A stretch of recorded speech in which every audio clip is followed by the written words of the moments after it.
What is up, Star Wars nerds, and welcome to another episode of Brett on Fett.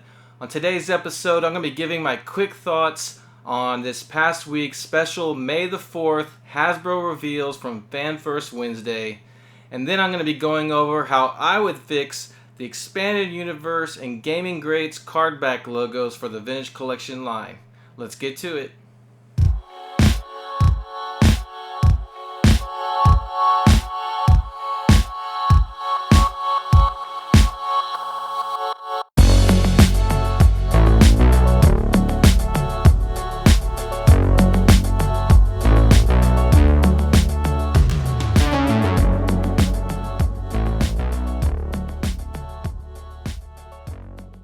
Welcome back to the channel. This is episode 18 of Brett on Fett. Happy belated May the 4th to you. I hope you had a great one on Wednesday. And you know, May the 4th was a pretty eventful day. We started off with Hasbro's special Fan First Wednesday. It's rough being a fan and working on Star Wars. I mean, we have to find our balances. So. Yeah. We do. Yeah. I mean, you brought him in. I celebrated by drinking blue milk in the morning. Like, I just feel, it feels like not fair, but you know, we do what we can. Then we got a brand new trailer for the new Obi-Wankenobi series. When the time comes, he must be trained. Like you trained his father?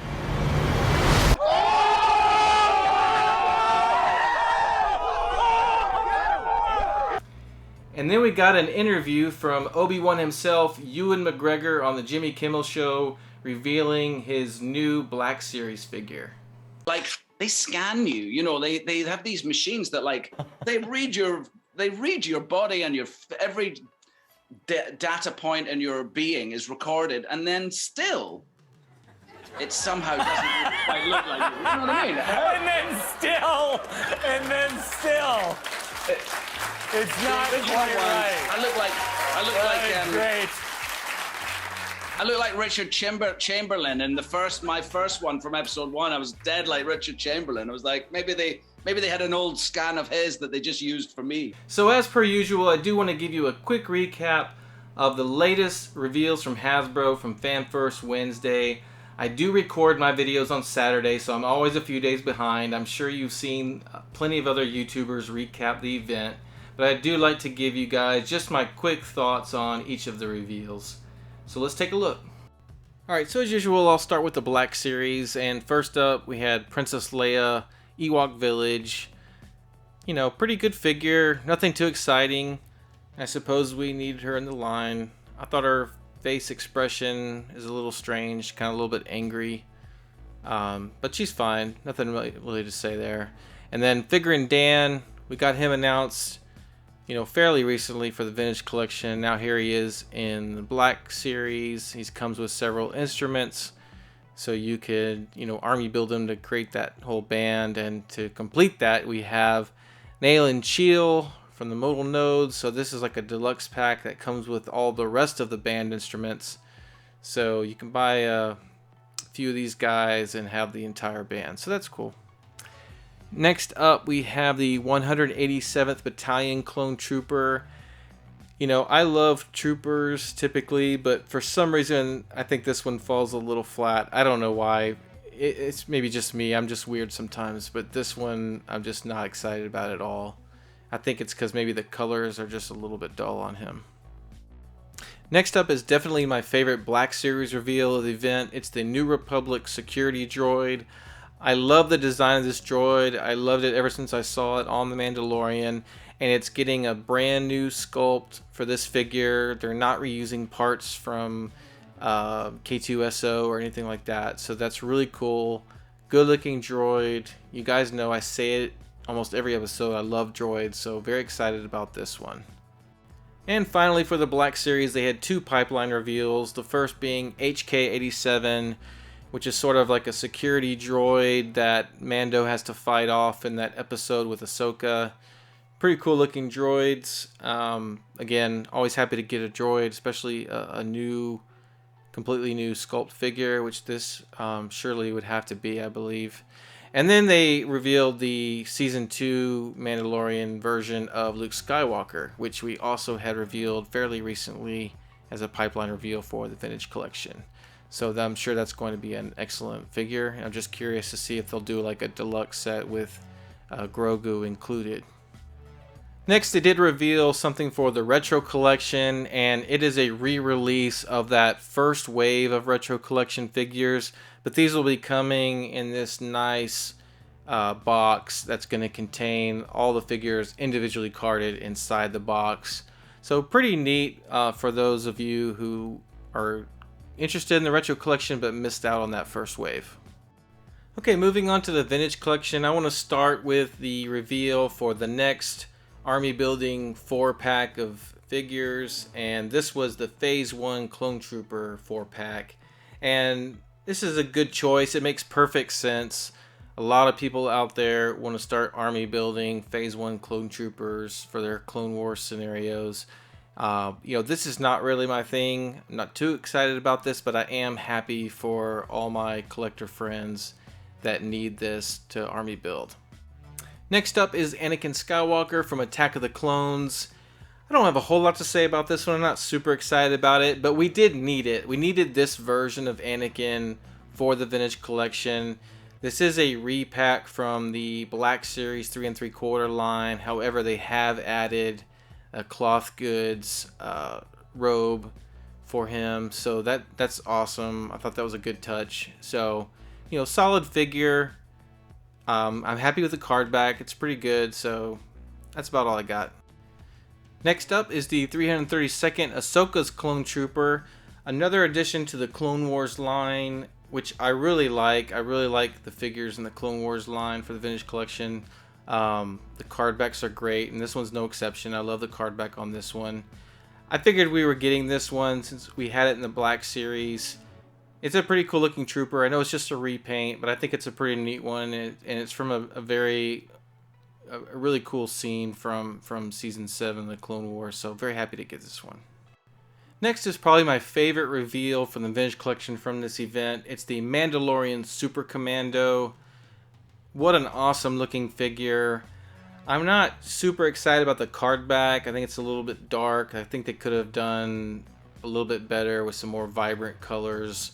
But the figure itself looks amazing. I love the paint job on this figure with the red paint on the chest kind of bleeding off, and then the black handprint on the helmet really sells it for me. This is such a cool looking figure. We got announced a while ago the Super Commando Captain with the Darth Maul horns on his head, and so we had to get this guy under him as an army builder that he can command. So very excited to get this figure. He just looks awesome to me. Next is the first of 2 new Gaming Greats figures for the Vintage Collection. This is the Stormtrooper Commander from the Force Unleashed. It's a straight repaint from a basic Stormtrooper, but I'm fine with that. I'm not super excited, but I do love Stormtroopers, and I love different variations of them, and he's pretty cool. I like the blue stripe coming down his helmet and the blue on his pauldron, so I ordered this guy. And then the second of the Gaming Greats reveals is the Heavy Assault Stormtrooper from Jedi Fallen Order. This is probably my favorite card back of all the TVC reveals from the event. This guy looks awesome on that card back. Basic Stormtrooper with a new pauldron, but then a really cool weapon. So that's probably my favorite part about the figure. And I think my second favorite feature of this figure is these awesome shield and fire effects that come with it. I'm not a huge effects guy when it comes to my figures. I don't normally use those fire effects and stuff like that on the figures I do have loose, but I imagine if I had this guy loose, I would definitely use these effects on him because they look pretty awesome. Alright, so with these latest reveals from Hasbro, we are seeing for the second time some figures from the Gaming Greats collection that feature the name of the video game in the Star Wars logo at the top of the card, which we commonly refer to as the chase. And although I am in total agreement with Hasbro doing this, I'm glad they're doing it, it makes sense to me, but it does create a slight dilemma for us Menton card collectors, especially the ones like me that are a little bit OCD and very particular on how we display and organize our figures. Because not only did we have previous Gaming Greats figures that did not have the name of the game in the chase at the top, they had just the plain Star Wars chase that many of us, including myself, think should be reserved for the original Star Wars film characters, Episode 4, A New Hope. And so you add to that previous characters that were released on an expanded universe chase, plus other figures that are non-canon that were also released on a regular Star Wars chase, and you just get kind of this mixed bag of disorganized confusion. So what I've done is I've gone through all the Gaming Greats figures and expanded universe figures and otherwise non-canon figures from the Vintage Collection, and I've created some mock-ups of how I think the card back should have been created for the most consistency. So before I go over all this, I do want to preface everything with the following. 1, this is all in good hypothetical fun for the sake of discussion, and I fully realize that Hasbro will never ever go back and change the logos on these card backs. 2, I also realize that in the grand scheme of things, this is not that big of a deal. We have much more pressing concerns in the Star Wars action figure world, such as losing our traditional bubbled card backs, for example. But again, it's all just for fun and hypothetical discussion. 3, like many of you, I love the old Expanded Universe logo. I thought it looked fantastic on those card backs. And so my proposal to change some of those is not a slight to how that Expanded Universe logo looks. It's more about getting the most consistency out of the logos. And finally, just to let you know, my Photoshop skills are pretty terrible. And so I think they're just adequate enough to give you the idea, a rough idea of how I think these card backs should have been made for the most consistency. So just keep that in mind, that these are by no means perfect mock-ups.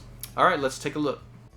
So before I go over all my proposed mock-ups, I do want to cover all the figures that I was looking at for this episode, and these are all the expanded universe slash video game characters slash non-canon characters, and I grouped them by the chase logos that they came out with, and they also happen to be in order that the figures were released in TVC. And starting with the figures that were released under the expanded universe chase logo, starting with VC54, the ARC Trooper Captain, who was from the Tartakovsky Clone Wars, or the Micro Series. Next is VC59, Nalma Nor. He was from an alien race that was part of wars that were covered in comic books and various novels. Spoiler alert, he's still expanded universe, so I do not plan to propose any change for him. Next up, VC69, Bastilla Shan from Knights of the Old Republic video game. Then there is VC96, Darth Malgus, one of the main villains from the video game The Old Republic. Then we have VC100, Starkiller, the main character from the video game The Force Unleashed. Then at VC101, we have Shay Vizsla, a bounty hunter from the video game The Old Republic.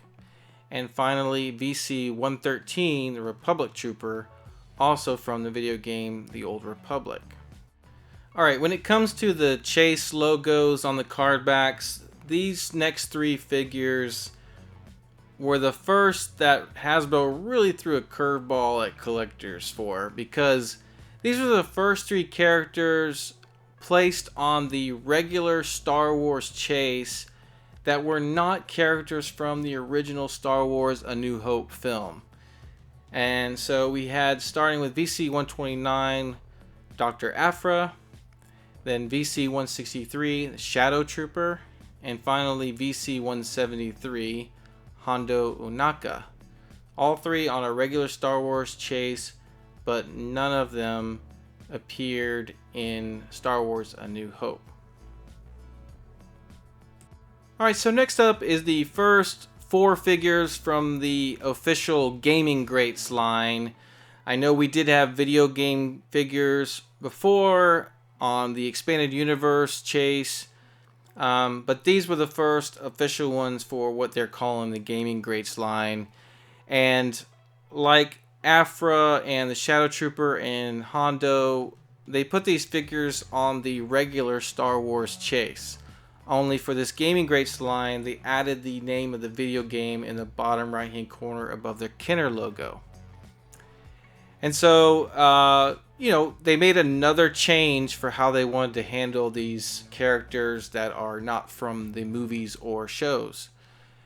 And so, just going through these real quick, we have VC-193, the heavy battle droid from Battlefront 2. Then VC-194, the Shadow Stormtrooper from The Force Unleashed. Followed by VC-195, the Electrostaff Purge Trooper from Jedi Fallen Order. And finally, VC-196, the Scout Trooper, also from Jedi Fallen Order. So fast forward to a few months ago when Hasbro revealed 3 new Gaming Greats figures, all ARC Troopers from the video game Battlefront 2. Starting with the ARC Trooper, then the ARC Trooper Umbra Operative, and then finally the ARC Trooper Lambent Seeker. And for the first time in the Vintage Collection, Hasbro put the name of the video game in the actual Star Wars chase at the top. And I thought this made a lot of sense. But it was yet another change, so another inconsistency in the line. And then finally, as I showed you earlier in this episode, on May 4th, Hasbro revealed 2 more Gaming Greats, Stormtrooper Commander from The Force Unleashed and the Heavy Assault Stormtrooper from Jedi Fallen Order. And again, Hasbro has placed the name of the video game in the Star Wars Chase logo at the top.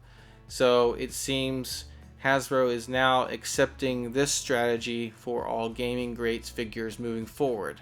And I like it. I think it makes the most sense. Alright, so let's take a look at what I came up with for the mock-ups. As a reminder, here's a quick look at the original versions of the Expanded Universe cards. And here is my proposed changes. Starting with VC-54, the ARC Trooper Captain. He's from the Tartakovsky Clone Wars micro series, so I put that style Clone Wars logo on the chase. Made sense to me. Next up is VC-59, Numenor. He is still considered Expanded Universe to me, so I left him alone completely. Next up, VC-69, Bastilla Shan from Knights of the Old Republic. I went ahead and put a Knights of the Old Republic logo on the chase. That logo is almost always in gold, so what I did was make the Star Wars chase gold and the whole racetrack border kind of that gold metallic look all consistent. I thought it was pretty neat. I kind of like this design. Next up for VC-96, Darth Malgus. He's from the Old Republic.